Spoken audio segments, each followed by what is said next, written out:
آخرین لیتر بنزین در اینجا فروخته شد و نرخنامه دیگر الحال در کار نیست.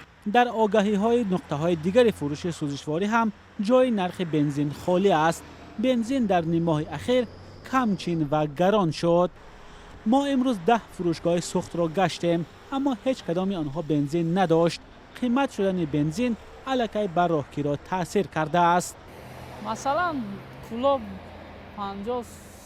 40 سومون و میرفتن آزیر از نرخ و نوا قطعی 50. این وابسته از نرخ نوای بنزین گفته. راننده ها چی میگن سبب قیمت بشه؟ سبب قیمت رو در سوزشواری میاد. راننده ها هم میگویند بالا بردن راهگیرا از ناچاری است، چون نرخ پیشینه خراجات را نمیپوشاند. خود بنزین به دل مفر بود. مثال با که نیم بنزین میکرده میگشتیم دارم. حاضر نمیتونیم 5 لیتر میرزیم مثال که اما زوادی شوا سهرا ماشینمون با گاز میگردیم.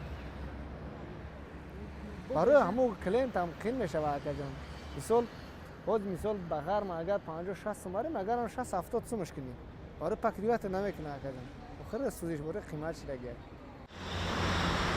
حالا در دوشنبه قریب که تنها نقطه های شرکت گازپروم نفت تاجیکستان به رانندگان بنزین پیشنهاد میکنند، آن هم با نرخ گرانتر از روزهای قبلی و قریب 9 سومانی. این شرکت روسی که از وارد کنندگان اساسی مواد سوخت به تاجیکستان است، تا حال سبب بالا رفتن نرخ بنزین را شرح نداده است. رادیوی آزادی به این شرکت مکتوبی رسمی برده منتظر پاسخ است.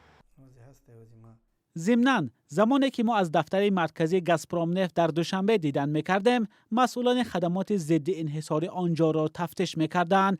دفتر مطبوعاتی خدمات میگوید با سنجش بازار سوزشواری آغاز کردند تا سببهای اصلی قیمت و کمچین شدن بنزین را روشن کنند، ولی حالا آینده نرخ ناروشن میماند و معلوم نیست که کی بنزین دوباره فراوان میشود. مولا رجب یوسفی، امرالدین عالموف، آزادی، دوشنبه.